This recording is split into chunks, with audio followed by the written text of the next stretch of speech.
Hello and welcome to another exciting episode of the Full Spectrum D&D podcast. I am Rungren. I do not have Trey today to host. He is auditioning for a K-pop band. So best of luck to him, and hopefully he'll be back next week so we can work on this. But for those of you that have kept up with us, I've heard a couple times, you should remember we talked about a couple of podcasts ago, Palladium.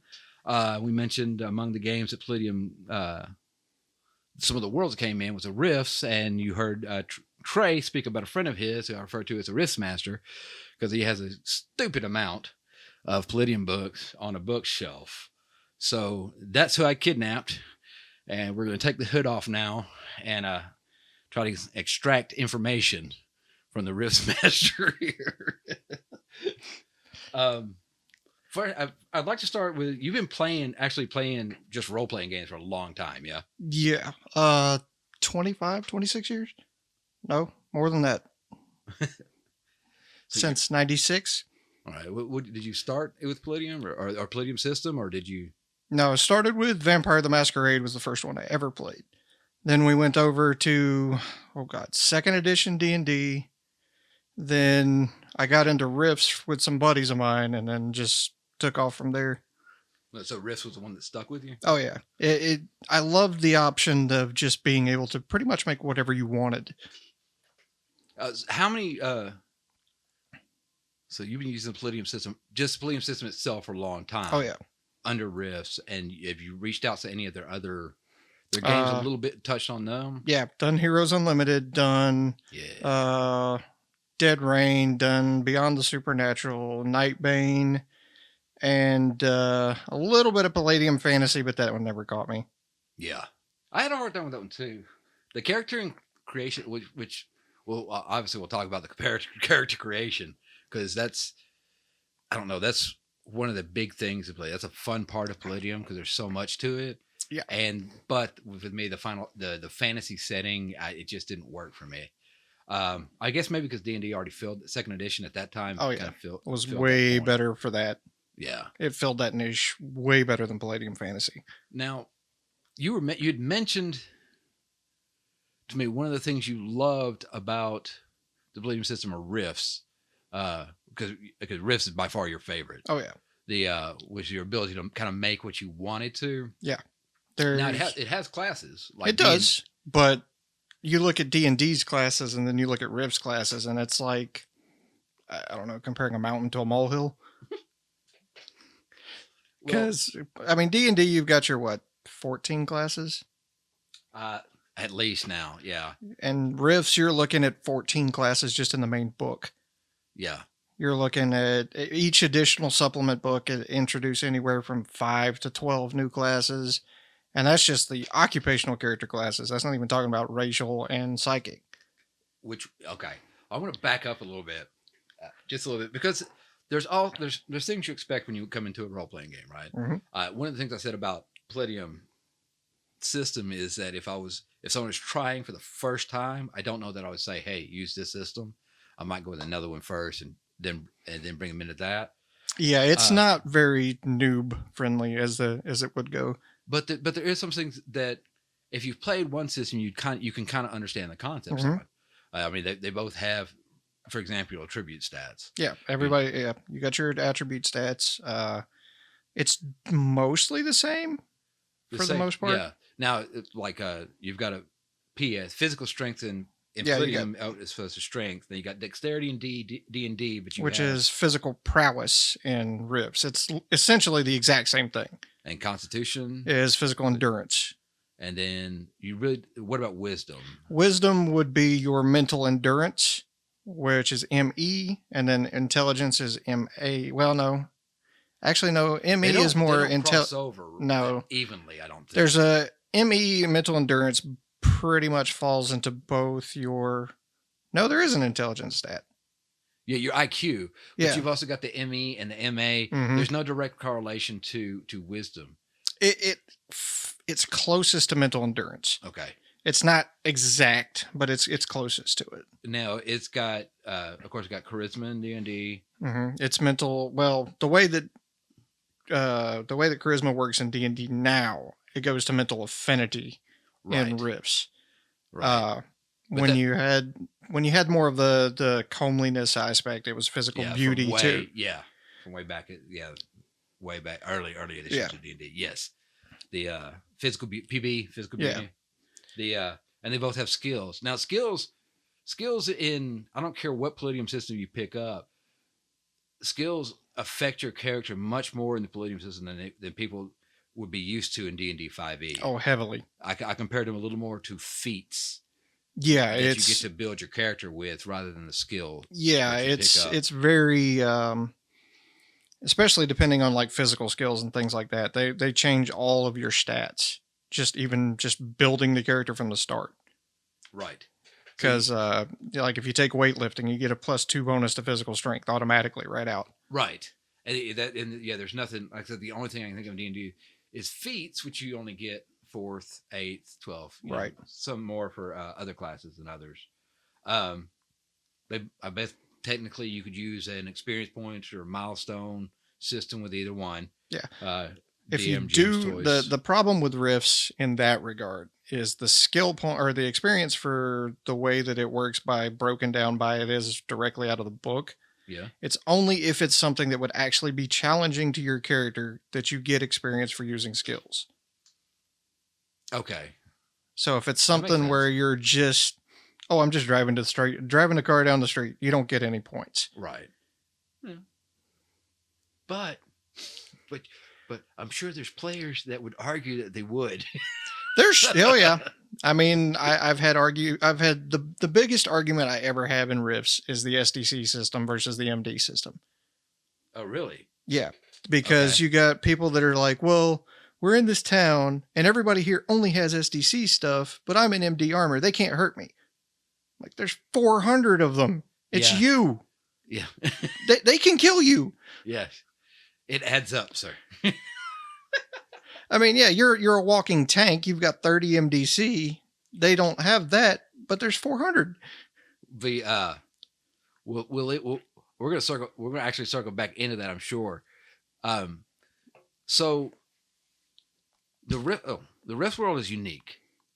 Give me a little. If you've got to explain to somebody Rifts, kind of like the history behind it a little bit, and what's going on, and what maybe their characters might be trying to accomplish in there. Can you?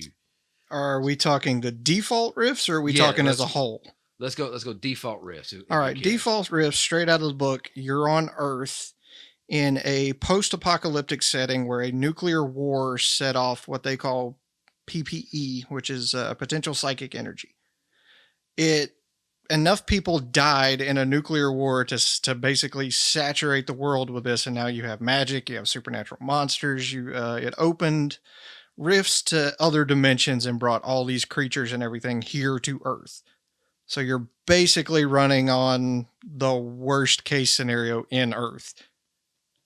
So it starts off with a happy story. I guess. So the rifts open up. Now, excuse me. I do know that technically, and maybe I don't know this. Maybe you'll help clear it up to verify this or something. That technically, starting at default rifts, that's in the storyline from the fantasy Palladium system. No. Okay. No. The Rifts storyline. It actually starts with Atlantis in normal mythology.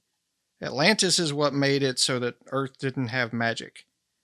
And then when they got rifted to another dimension, it took all of the Earth's original magic with it. And now when you got that nuclear war that kicked off and everybody's basically in rifts, when you die, you release PPE. Okay. And enough people died that it brought Atlantis back. And that's when everything went to hell in a handbasket, basically. You remind me, because you get excited about rifts, I can tell. I do. And it's cool. You remind me of those second edition D&D players that loved Dark Sun. They didn't want to play anything else. Yeah. They wanted Dark Sun. Yeah. That was one of my favorites. Which is kind of weird because that's a powered up D&D world, and Rifts is a super powered up. Oh, yeah, that's not world. Even Yeah, we're if you want to compare it, it's like a nuclear bomb to a firecracker. Well, you kind of went into it a little bit earlier. We're talking about MDC, Hmm. SDC, and that's on top of hit points. Now, hit Right. points is easy. Everybody knows what hit points Yeah. are. You know, if you lose hit points, you die. Yep. Now, I like this system because the SD system, which is the structural damage, Structural damage capacity. Yep. so like you could tear somebody's armor apart hitting it enough, Right. and there's rules for that. Kind of goes along, but Now then in Rifts, it's more pertaining to the actual person's body. Yeah. It's not so much the equipment, because most of the equipment at that point is hyper advanced technology. You're looking at whether it be magical technology or technology. Yeah. You're looking at most of that stuff. Most of the armor is going to be MDC or mega damage capacity. Right. Okay. So most when you run into SDC, it's your normal everyday human. How much damage your body can take before you are actually dying. So I'm kind of curious, what do you find? Because we talked earlier, kind of joking about ended up being the forever game master. What is a challenge in running Rifts? Really, the biggest challenge is balancing it against whatever the players want to run into. Like there are certain books I won't even let players make a character out of because it's too difficult to try to balance it against the rest of the party. Yeah. Like South America is a prime example. If you ever talk to any long-term Rifts game master, they will ban South America right off the bat. That's it. It's kind of interesting because in 5th edition, I'm kind of strict about stuff because there's no limits on stuff in D&D 5e like there had been before. And so, comparatively speaking, kind of strict, which makes it a little bit easier on me, but it also makes it actually better on the players because it's more challenging and more balanced as you speak. Now, Rifts, one of the big problems I have with D&D 5e, the challenge rating they just need to get rid of. It doesn't work for monsters. I'm fully in agreement with you from what I've played in 5e. So, is there anything in Rifts like that, or do you have to just kind of like balance off by stats and power? It's hard to say in that regard. Rifts is more of a tactical combat versus just straight out go smash stuff. Because you're not going to be able to, in some of the instances, you've got some creatures that have 65,000 MDC. Your normal weapon's doing what, 3d6? There's no way that you're going to be able to fight that without some serious hardware. Right. You get a railgun, right? Not even a railgun's going to matter on that one. We're talking nuclear missiles to take something like that out, which they do actually have stats for those. That's so crazy. That's crazy. But I mean, there's such a, it's D&D, so it is hot and fresh and new, and a lot of people love it all these past few, which is great because there's so many people playing role-playing games. You're getting so many more new people. Yeah, which is awesome. But I think kind of sweeps some stuff gets swept on the rug that's been around and been solid for a long time. Yeah, I do think they need an update. There's a lot of things that I'm not going to say it's bad, but it would be better to streamline. There's some things that, the system's been around since I think, 83, 82? Somewhere around, yeah. I mean, it's never changed other than minor revisions. They've never gone and said, okay, we're going to fix the problems that it has. Or offer 2.0 or something like that. Yeah, I know. Well, the closest they came was the Ultimate Edition, which came out in 2015? Possibly. I may not have been that early, or maybe even before that, but that's when I picked it up. The Ultimate, which fixed errata and everything and updated a little bit. It did. It refined a few more things. It introduced the new ranged combat system for burst, single fire, and full auto, or what they called wildfire originally, which didn't make any sense. But, it fixed those rules a little bit more because, as Sambadia himself has said, when he originally came up with the system, he was trying to balance it more on realism. And you had a burst fire mechanic that if you used full auto, every attack was half your magazine. Yeah. Whether it was a 1,000-round magazine or a Yeah. 5-round magazine, it was half of it gone in one wildfire, which is one action, and you're kind of like, okay, now I got to reload. It's funny because we've had this like the 15th podcast on this, and Trey and I a lot of times, as much as we love D&D 5e, we would sit and gripe about some of the factors in it. I don't think every game's got those. You're gonna always have the. Well, we find a lot with role playing games in general. It's your table. It's the players around and your interaction with them. It absolutely is. That makes it. If you want a hardcore table, you can definitely do it. I mean, there's some dark aspects to certain things in Palladium.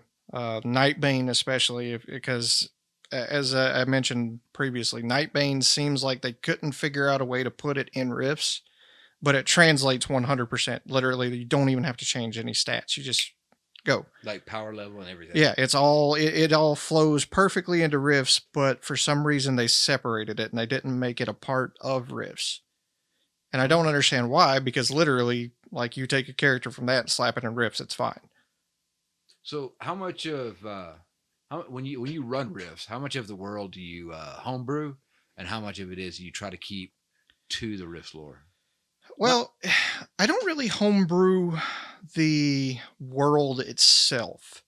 I homebrew some of the systems that I don't think are really good. Right. Automatic dodge, things like that. I'll tweak.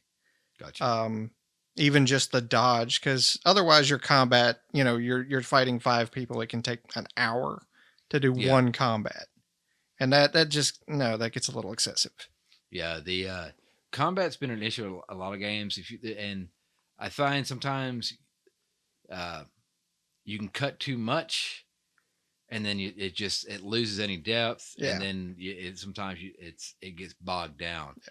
Yeah. My biggest tweak from anybody that has played Rifts or Palladium before is I always make parry cost an action. It doesn't in the books, at least in melee combat. Right. And you can have people, well, I'm attacking him. Well, I'm parrying. Well, I'm attacking you. Well, no, I'm parrying. Yeah. And it can go back and forth with no damage being put out for 5, 6, 7, 8 actions. Yeah. And it's like, no, you can only do every time you parry. Now you're using an action. If you keep parrying, you're going to lose actions. Right. Now the benefit to that Rifts has over D&D that I've found is that you can burn actions you don't have for the next round. So like if you've only got 5 attacks and you spend two to actually attack and the rest of them on parry or dodge, you can then dodge again. But you're going to be the next round, you're only going to have 4 actions. Okay. Yeah, from where I remember playing, and Shadowrun had this too, because you had the actions that you could do on the opposite. Now, I know there's reactions in D&D. But you get, what, one per round? Yeah, you can throw up shield. There's stuff you can do. And the combats, like I said, in D&D, you really kind of have to build it up. In Shadowrun, in the Palladium system, I'm not sure about Mouse Guard. I'd have to ask Trey about that one. But there's back and forth to it. You're talking about parrying, and you had different things to do. I think, you talked about one of the first games you played is Vampire the Masquerade. And I remember there was counters and reactions in that. I honestly couldn't tell you, because I only played 3 sessions, and then I'm like, nah, I'm kind of. I enjoy the concept, but I'm not liking the system. Yeah, all 10-sided dice. Come on, man. I don't know. It's not bad. It's actually, it has a lot in common with the Shadowrun system, which is also excited. Just successes and failures on the die. But yeah, I always like that that's one of the things that I remember from Turtles, which is the Palladium system. Doing that system is the back and forth. There was always something I could try to do. Yeah. Whether it worked or not, I had a chance to roll and do, then roll with a punch or something. Yeah. I mean, you've got roll with punch. You've got simultaneous attack, which in some ways, if you got a ridiculously overpowered character with PP you're fighting, or their physical prowess is through the roof, that's the only way to do any damage to them is actually simultaneous attack. Because when they're attacking you, if you simultaneously attack as a reaction, Yes. then they can't dodge, they can't parry.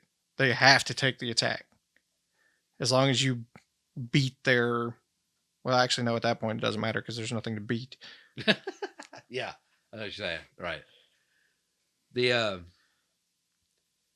when you, I notice with the skills for Palladium, with flipping through the Turtles book and the Mutants Down Under book, just kind of refreshing on the system a little bit. Going that do this, the skills remind me a little bit. I wish skills had weight to them in D&D 5e. They don't. They help. They don't have any weight to them. It's not second edition. They did. Yeah, second edition was a big difference from where it's at. You know, now. you had to have these skills in order to do it, and the Palladium system. Anyone I've played, when I'm picking skills in D&D 5e, it's just like, okay, I'm just trying to get what I might possibly need. When I'm picking skills in the Palladium system, whether I was playing riffs or anything they'll else, make or break you. Right. Well, not only make it break it, they make the character. Oh yeah. I get something cool when I pick cooking.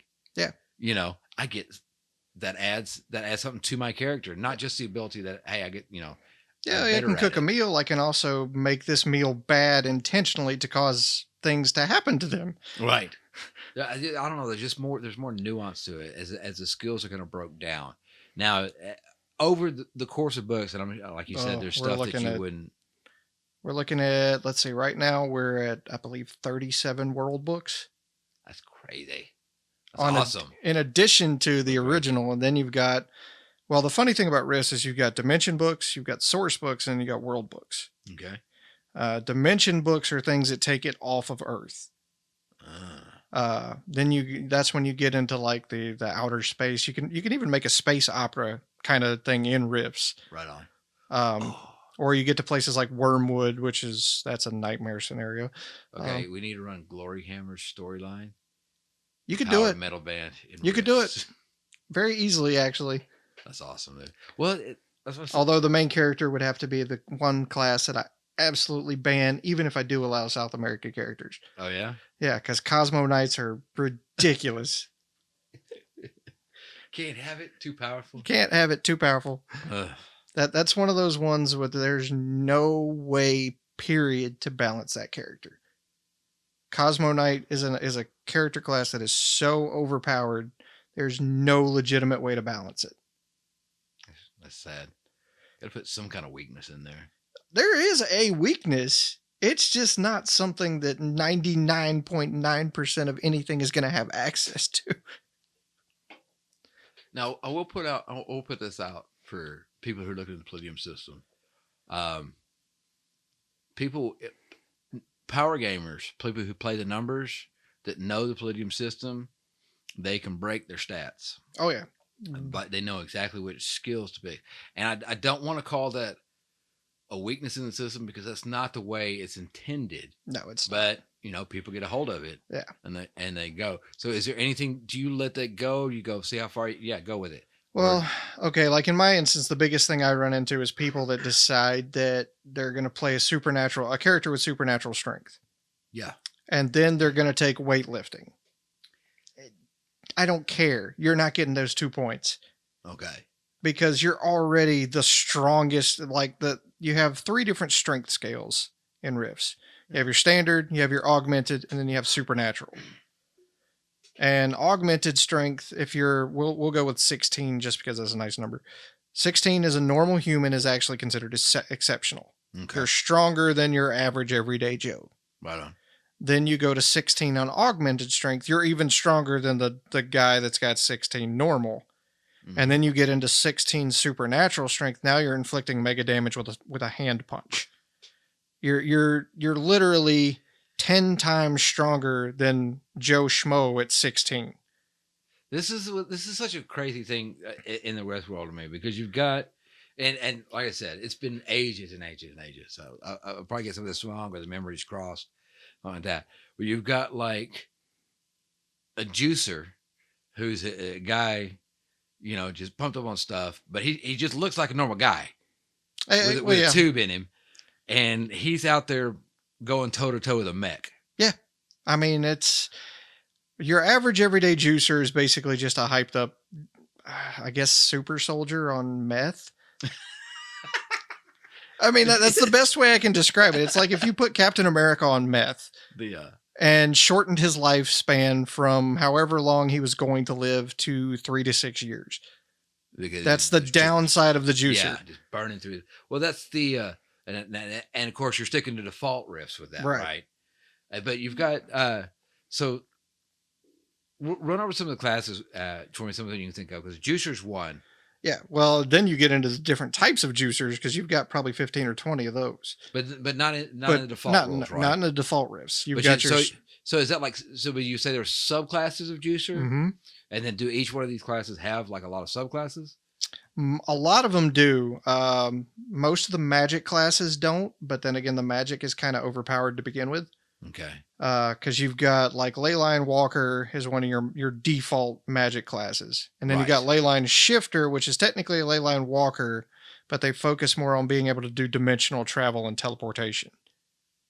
So they made a separate class for it, but you don't really need it. Okay. I got you. They changed the way the skills were, or they changed what skills they gave you for that one to better fit that type of play.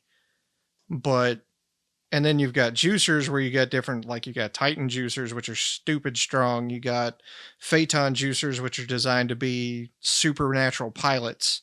Or no, that's Delphi juicer.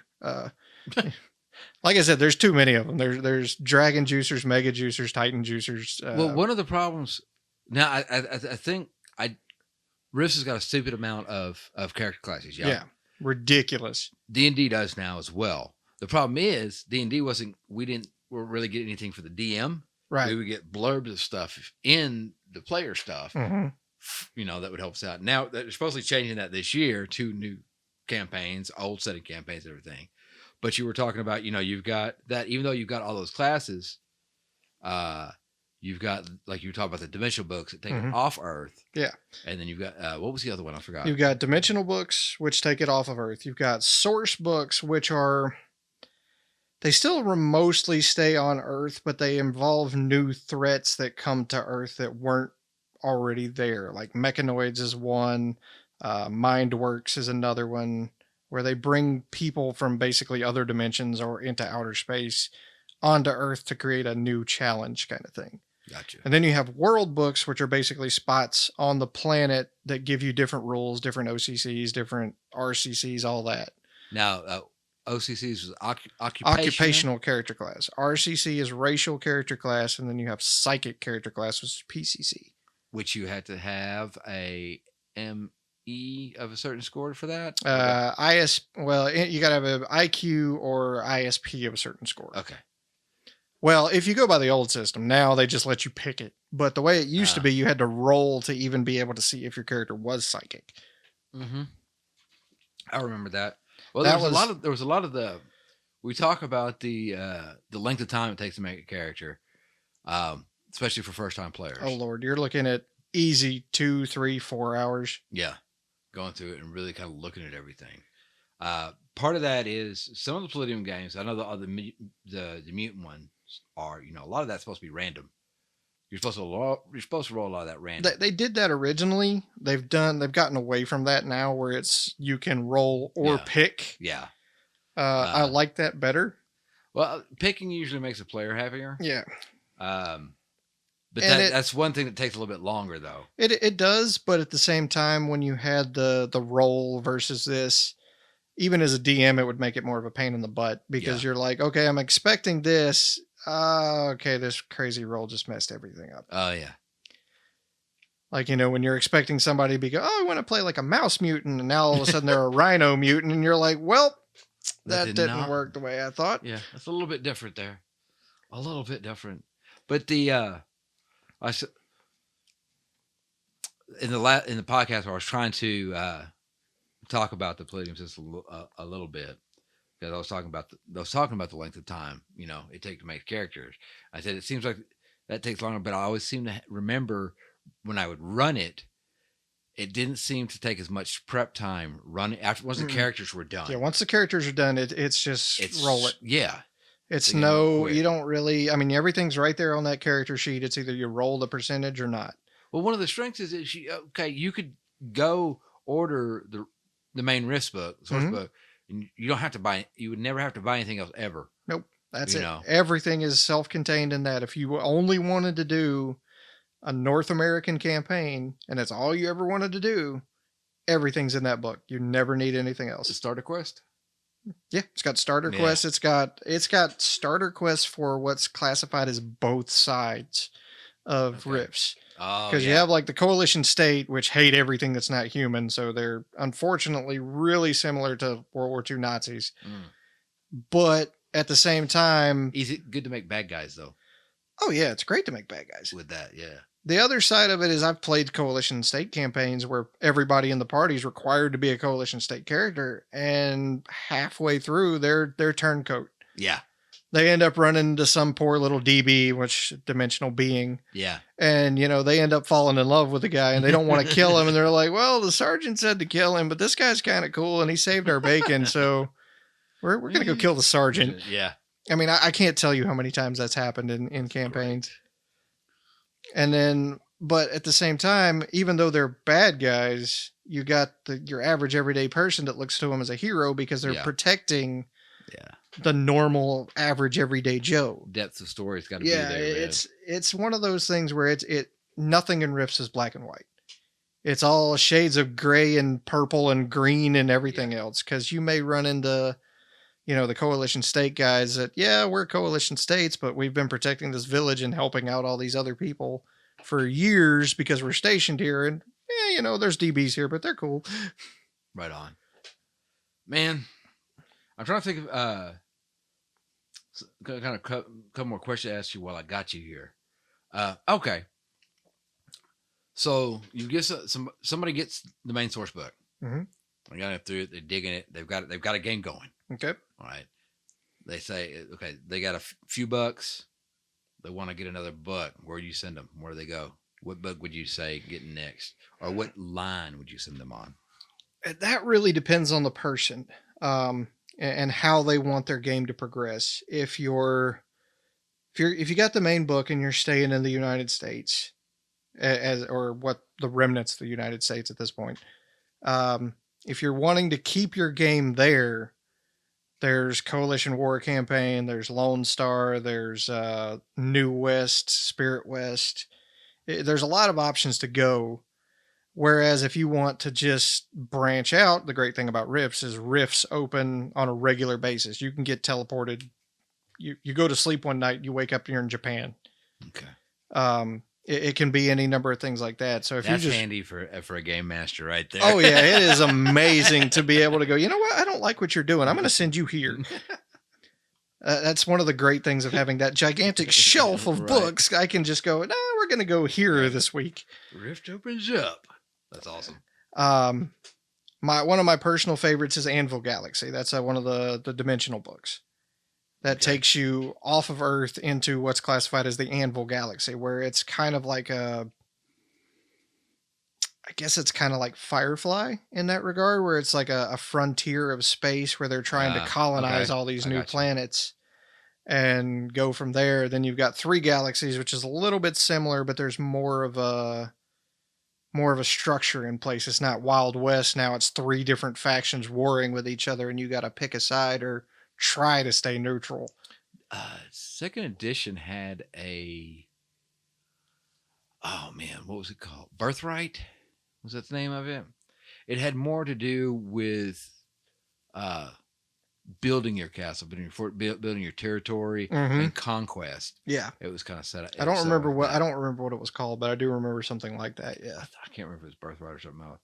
We had a few weeks ago, Trey and I were going back through him, and there's a lot of old games that I forgot. It's a lot of worlds and stuff he kind of brought up, so it was like a little history lesson for me. Yeah, and so Birthright, that kind of reminds me. I think they had 3 factions. You go over, you pick one and try to. It was not only about the role playing, but like you had the political side. Yeah, of you had to worry about the politics. You had to worry about balancing it out. Where if we're happy with these guys, now these guys are mad at us.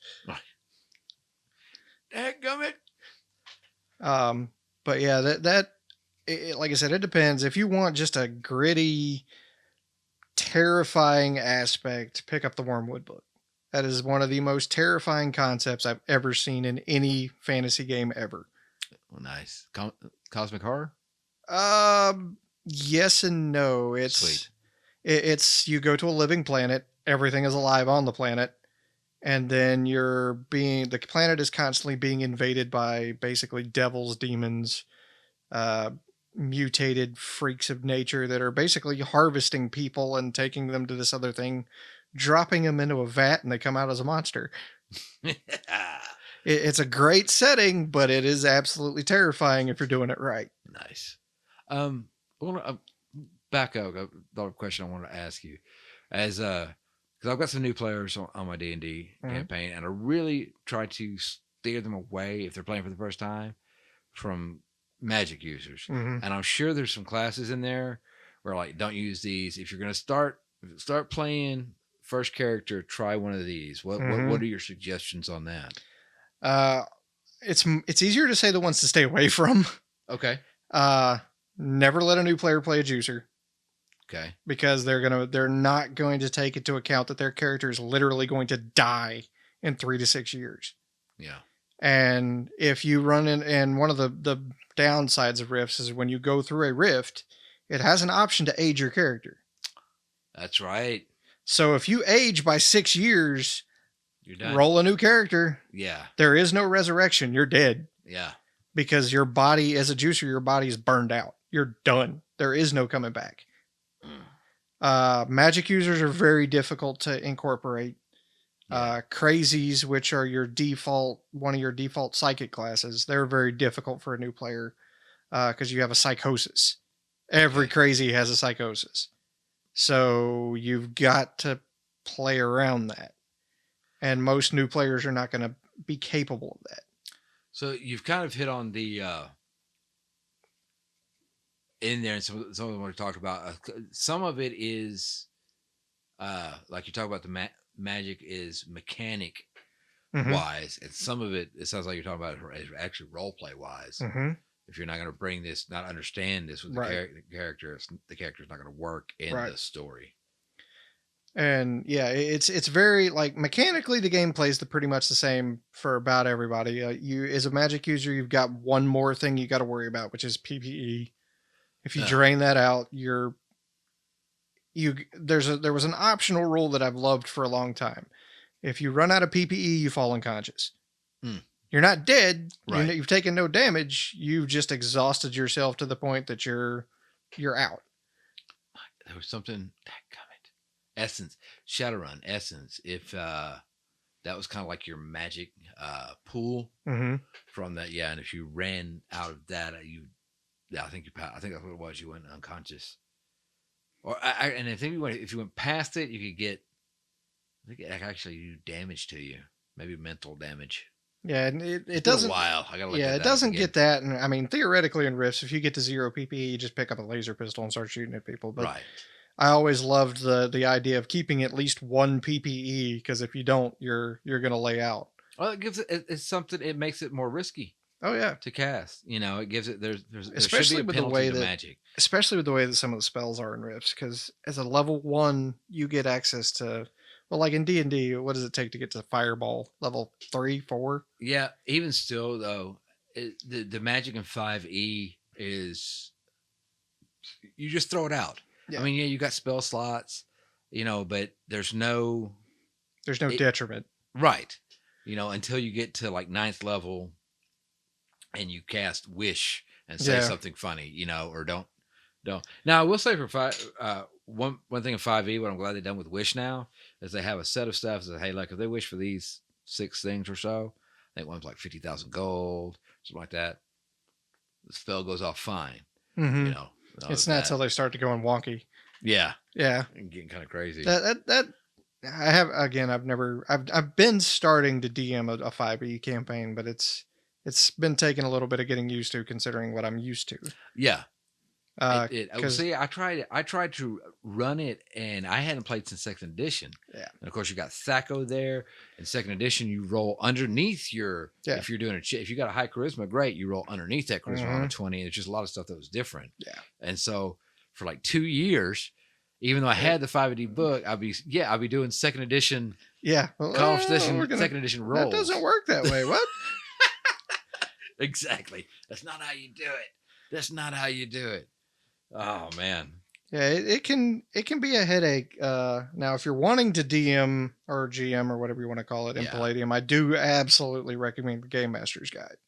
You don't need it, but there's so much stuff in there that's just so helpful. Well, one thing I always loved about the Palladium books is their compendiums. Yeah, they're and I don't know that there's nothing in 5e D&D that comes even close to being as handy as those were for subject. And even just the ancient weapons and armor, page after page after page. Nothing fancy there. You got the picture. So when it says, you know what you're getting. When it says Bardich, you can look at it, or Bardiche, however you want to say it.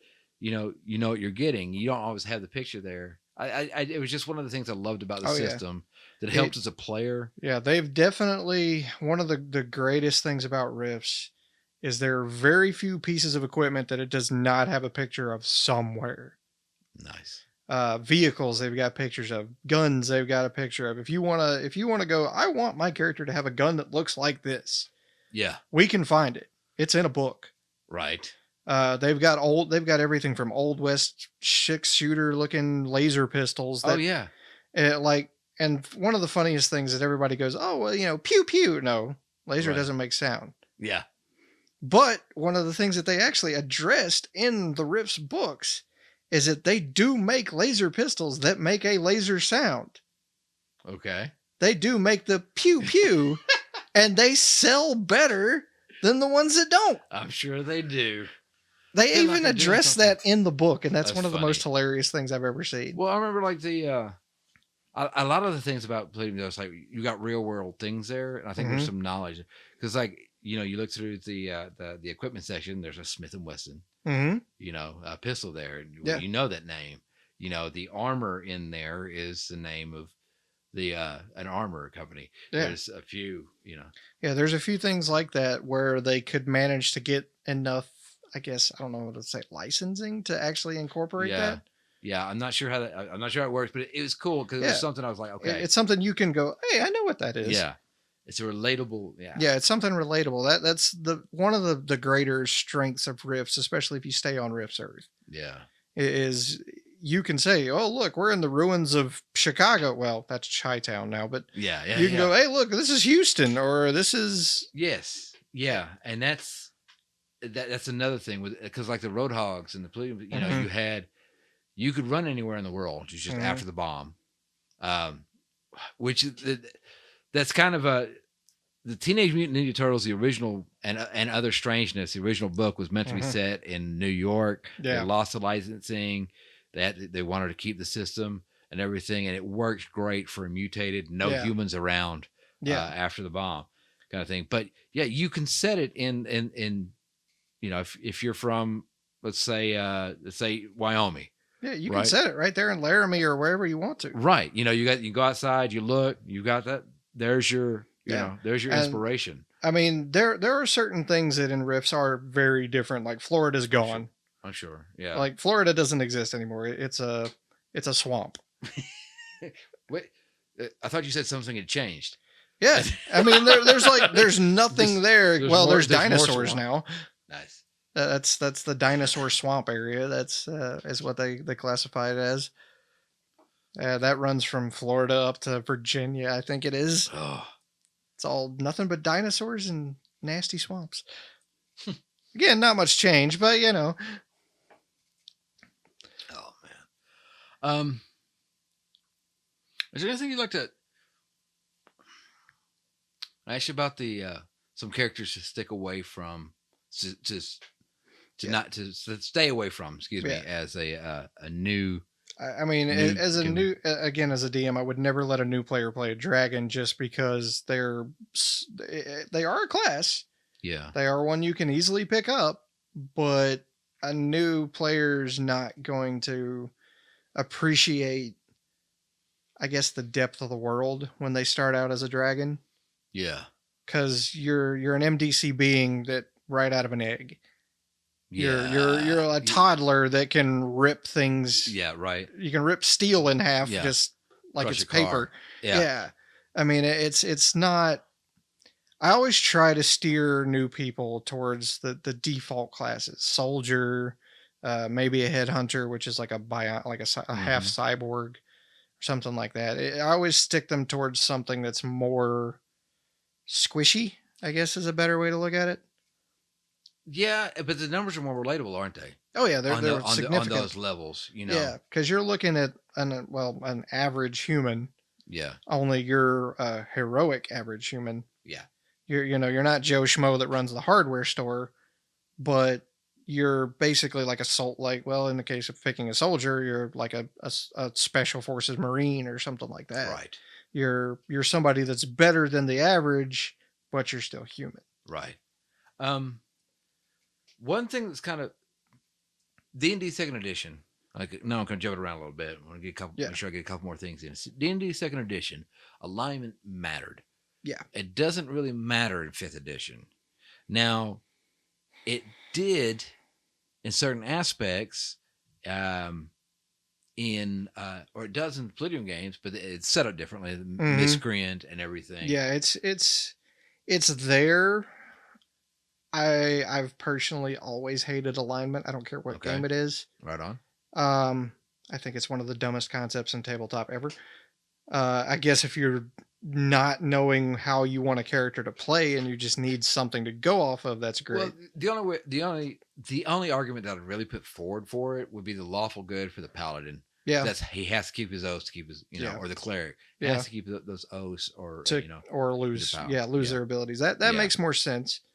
That's kind of like with Cyber Knight in Rifts. That's the equivalent of a paladin.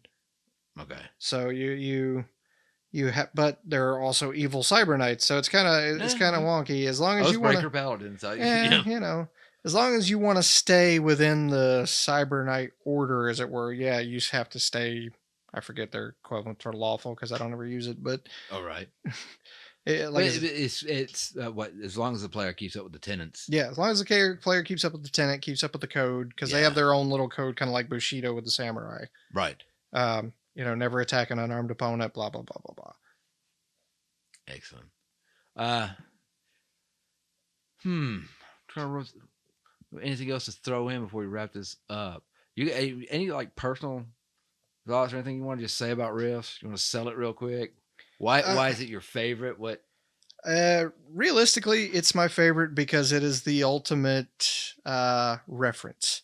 Okay. If you've got something that you want to play in a tabletop game, like I said, you can make it. Yeah. As I was telling you earlier, we had a friend of ours that wanted to play Alucard from Helsing. Right. I came up with a way for him to do it. Yeah. I've had people that wanted to play Rand al'Thor from Wheel of Time. There's ways to do it. To figure it out. Yeah, there's so many different options and so many different levels to the character creation that you can make pretty much anything you could ever dream of making. I mean, you've got racial character classes, you got occupational character classes, and you got psychic. You can combine all three of those into a character if you want. Right. That's when it starts getting a little bit of a headache, but you can do it. Now, and so I guess it's I don't want to say it's the ultimate generic because it's definitely not generic, but no, it's got, because even as little as as long as it's been since I've had a chance of playing a game, each one Turtles feels different than Rifts, feels different. Even the little bit of messing with the fantasy game, mm-hmm. Oh yes, which I did, it didn't, like I said, it didn't feel right, it didn't fit right, had a different feeling to it. It's just. I mean, Nightbane has a little bit of different feeling than Rifts, but like I said, you could just port them together and it's fine. And I can't Beyond the Supernatural is a little. It's very different than Rifts. Because it's more werewolf and vampires. Beyond the Supernatural? No, Beyond the Supernatural is more Cthulhu, evil Cthulhu, demons, ghosts, that kind of stuff. And it's not even really so much of a standard tabletop game. It's more of an investigation style thing. Okay. It's more that you're like most of the games I've seen or run or played in with that, it's very much trying to figure out why is this happening and what's causing it. And this is not something that is like, it's not something that would happen. Mm. Okay. And then you've got Dead Right. No, it's not Dead Rising. What is it? It's the zombie game. Yeah. I don't know. I think they just made that one to cash in on the zombie craze, but yeah, but that one's. And that one got you can throw that in with anything though. Oh yeah, you can Basically, take that. All that is zombie rolls for riffs. Yeah, it's just zombies rolls for riffs. Yeah, it's all it is. Heroes Unlimited is its own. You can take the characters from there and slap them in riffs, but it's its own thing. If you want to play superhero, that is the way to do it. And yeah, that was one I definitely remember.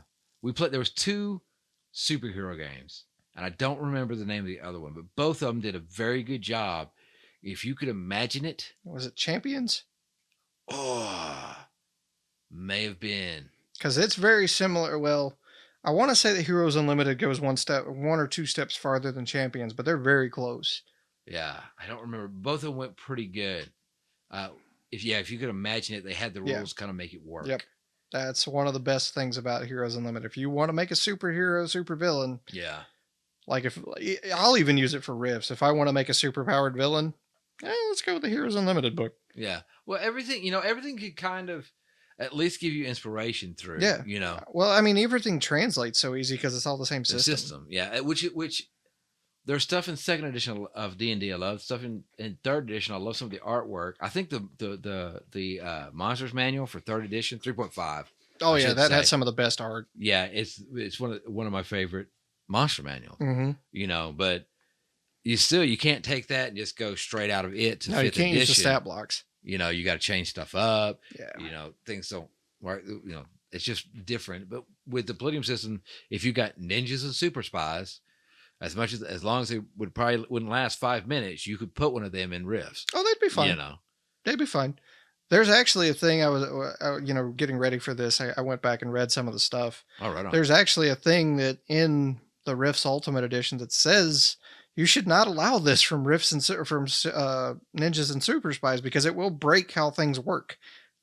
Okay. In Ninjas and Super Spies, there's an option where you can have different types of hand-to-hand combat.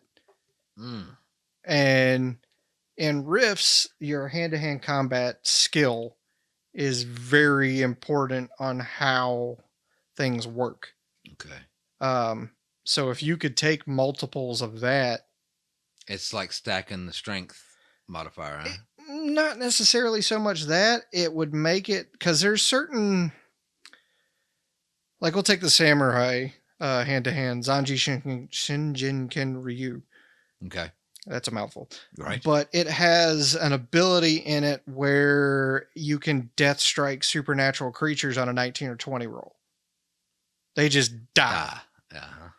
And then at the same time, you take Commando, which has the same option for a human. You can just go, oh, well, I'm going to swap back and forth between these classes, or these hand-to-hand styles, depending on what I'm fighting. Yeah. So you can kill. Okay. I got you. Have a death strike here or a death strike here. Yeah. Gotcha. It would break things. Plus you get, things like automatic dodge, which everybody doesn't start out with, which makes it so dodge no longer costs an action. Right. Which then you could just be like, well, I just used that, even though you didn't have it a second ago because you were saying you were basing your combat off of this. Well, right. I see what you're saying. You start switching stuff up. Yeah, it would be one of those things that you would have to worry about with power gamers and number crunchers, the guys that want to do everything and be the best at everything and that kind of thing. It would break stuff there. Why can't I have a 55 strength? Yeah. No. No, they did actually change that. It didn't used to go that high. Now they've added rules for it with Ultimate Edition. I think when we played Turtles, I think the most we ever dealt with stat wise would be in the 30s, and that was super. That's tough. Your default. To get to 30 is you got to roll great. Mm-hmm. Well, you had to, because you got the roll in Turtles where you roll 3d6 for all your stats. Mm-hmm. If you get a 16, you roll another one. Yep. You roll another d6, and you add it on top. Mm-hmm. So you can start out with a 24, which is tough when you're Yeah. as for Well, starting out actually, character. if you actually go back, well, I don't know if it's in Turtles, but in Rifts, if you roll a 16, you get to add another die. If you Yeah. roll a 6, you get to add another die. Oh man, I don't think it has the double up and Yeah. Turtles. And this continues. There's no break for it. It does in Heroes Unlimited. It though. does. I remember that. Yeah. Yes. But there's no break. If you go 6, 6, 6, 6, you can got a go Yahtzee, like 36. Just yeah. right now. You can Wow. you can get ridiculous. I always stop it at that second die as a DM, or GM, whatever you want to call it. But because you're okay, yeah, you got one extra. All right, you got 2 extra. That's it. Yeah. I'm not giving you more than 30. Well, it would, except for supernatural creatures. That's a whole different. Well, because going back to the way skills work, you want to build that up. You can do that. Yeah. You're going to spend skill points to do it. Well, you're going to spend your skill choices because there's choices. No skill, excuse me, not skill points. Shadowrun reference. Yeah, because everything in Rifts on skills wise runs off a percentage. You just have a skill and it's at whatever percentage based on your level, based on the level and attribute, right? IQ is the only attribute that adds to your skills. It adds percentage. That's it. Okay. But if it's an OCC skill, you'll get a flat out 20, 30. Yeah, at the most it goes up to a 30% bonus. Whereas you'll get, and then you have OCC related skills, which get anywhere from 10 to sometimes 20, but that's rare. And then you have secondary skills, which get no bonus. That's why I always tell people to use the secondary skills to use for their physical stuff, because the physical skills are not going to give you a percentage on anything anyway. Right. They're just going to affect your stats. Well, that's one thing I was talking about, which how the skills break down. Right. You can use them there's a little bit of difference between optimizing the character, because when you're playing in groups, I understand. I like when characters have like a weak stat. Mm-hmm. Something not to necessarily exploit, but they're not the best at, right? Right. But I want them to be good at their job. Yeah. Just for the group's sake. Right. They don't have to be the best at their job. And that's I think where it comes in the OCC skills, the ones that are dedicated to that type of class. Yeah. You're going to be good at those. You're going to be better at those than, Joe Schmo over here. Right on. But at the same time, you're still not there is no 100%. It stops at 98. Yeah. So there's always that chance of failure. Yes. And that's one of the things I do love about it is, it gets to a point in D&D where you're not going to fail. Well, unless you roll a 1. Well, yeah. And then even, at like 5e, if you're a halfling, you're not going to fail. You're never going to have a roll 1. Now, in second edition, if you rolled a 1, 2, 3, or 4, it was an automatic fail. Yeah. I don't care how many bonuses you had. Oh, 1 was a critical fail at that point. 1 was a critical fail. Yes. 1 was a critical fail. 2, 3, or 4 was you just failed. It didn't work. But see, in second edition, there was a power level thing, right? If you're a first level, you're not going to hit a 20th level. No.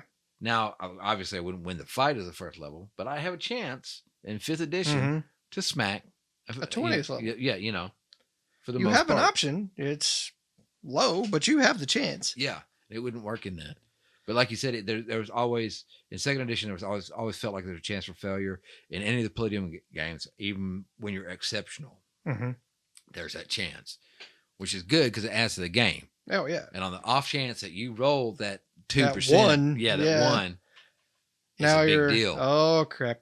What's he going to do to me? The world's over. I set off the nukes. Actually ran a game like that once. They found an old abandoned nuclear silo, and when they went in, they set something off, and one of the guys was trying to access one of the old computers and actually fired a nuke. Nice. Teach you to mess with stuff, buddy. Well, Matt, I appreciate you talking to me about the Palladium system risk and everything. Mm-hmm.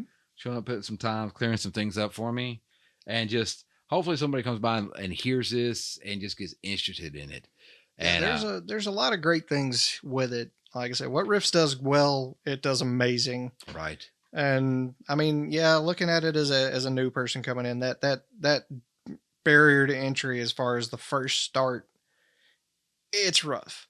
Yeah. I mean, I love introducing new people to the system, but with somebody, if you've never played it before, Yeah. you're trying to run it, you can throw it out the window. Unless you sit there and read books after Yeah. books after books. That's the only downside really to it. I wish they made it a little more accessible. Well, that's why we kind of pump D&D to get people into role playing. Yeah. We want to highlight some of these other ones, like Trey brought up Mouse Guard, I've brought up Turtles and Shadowrun. I want to highlight it, but D&D is D&D is king. King. D&D is D&D, and with the tools I've got online, you have a character in 5 minutes, you can start playing as long as D&D, and it's just not something you can do with these other systems that we love. Oh yeah, I mean, as much as I would love something like D&D Beyond or something like that for Rifts, you can't do it. There's too much. Yeah. I mean, again, I can spend 20 minutes and list every OCC I know. Right. Going through everything. Well, that's like we're talking about. This at 30, 40. Holy cow! 20, 80s, 90s, 2000. Is that going to be 40 years now? Yeah. 40 years of 20. Next year it'll be 40 years of Palladium. That's pretty awesome. And that's only if you're taking Rifts. Not even if you're taking all the classes from all the other Rifts or all the other Palladium. The OCC? Yeah. Yeah. Well, each one of the books, whatever system, whichever one you pick up, the source book, you've got a complete world in there. You're going to have a starter quest. You're going to have all the character classes you needed. You're going to have all the equipment you need. You're going to have your basic levels equipment. Basic level equipment. You're going to have a decent set of skills. In Rifts, you get vehicles. Yeah. You get this full spell. Well, a very comprehensive spell list. It's not a full spell list, but it's close. Right. I just feel that with D&D 5e, or D&D in general, you got the player's handbook, which is a must-have. And while you don't need the DM's guide or the monster's manual, it helps a lot.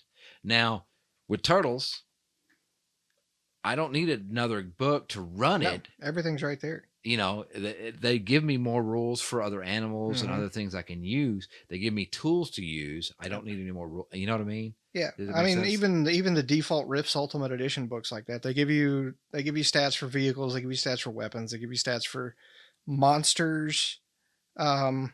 But most of the things you're going to fight in default Rifts are really not. It's going to be your coalition people or other humans or what they call DBs or dimensional beings.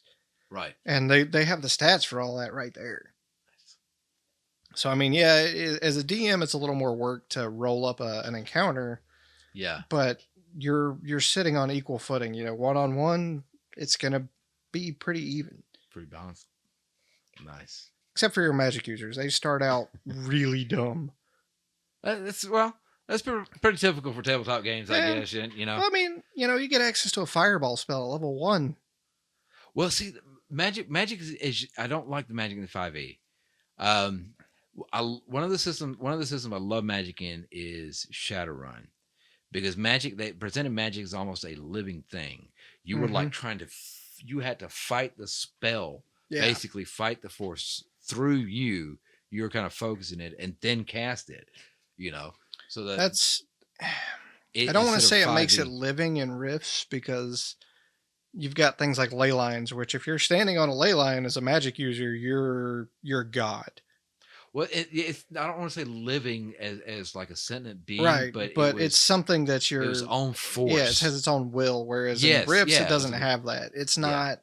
You don't have to fight it, but there are places where it's like, okay, I'm everything. Yeah, you get the power. The magic of 5e is like, okay, I cast it. Yeah, I got the components, I cast it.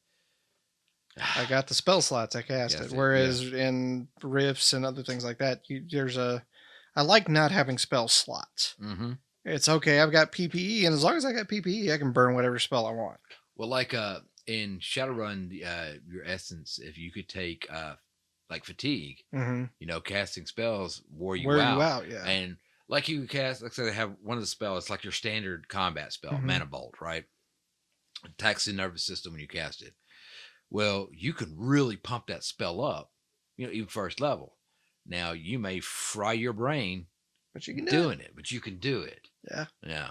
And it's just, I don't know. I think the the magic system in 5e is Watered not as down. maybe. Yeah, I think maybe a good way we look at it. It's great for it's such a great introductory Yeah, it is. It's great to system start right now. with. I mean, you know? even like I said, the little bit that I've looked into it, Yeah. it's like, okay, this is But- easy to get into. It's easy to pick up. It definitely has its faults. Oh, It yeah. it does. But But I mean, We'll I keep will say playing the it. one thing that Rifts has that no other tabletop I've ever seen: a starting class with a bottle of aspirin. nice, makes sense. Probably beats a med kit. Yep. All right. Well, man, like I said, I appreciate you hanging out and talking to me about this. If anybody's listened this far, I really, really appreciate you taking the time to listen to us discuss things, to listen to the podcast. If you have listened far, if you would type the word, give me a word from Riffs, something for them to type in the comments. I don't know. Go Cyber Knight. Cyber Knight. If you would type Cyber Knight in the comments, I'd appreciate it. Let us know that far. And if you have any information, any questions, please put it down in the comments. Let us know. If we can't answer, We'll find a way to get back to you. Yeah, if we can't answer it, we'll try to find the answer. Somebody who does know it. Trey's got my info. He can get up with me. All right. Trey should be back next week. We'll let you know how the K-pop audition went. and I lost it on that one. So with that being said, I've been Rungren with the Riftsmaster here. Awesome, man. Just please remember to enjoy everything that Life has to offer. the Rifts has to offer.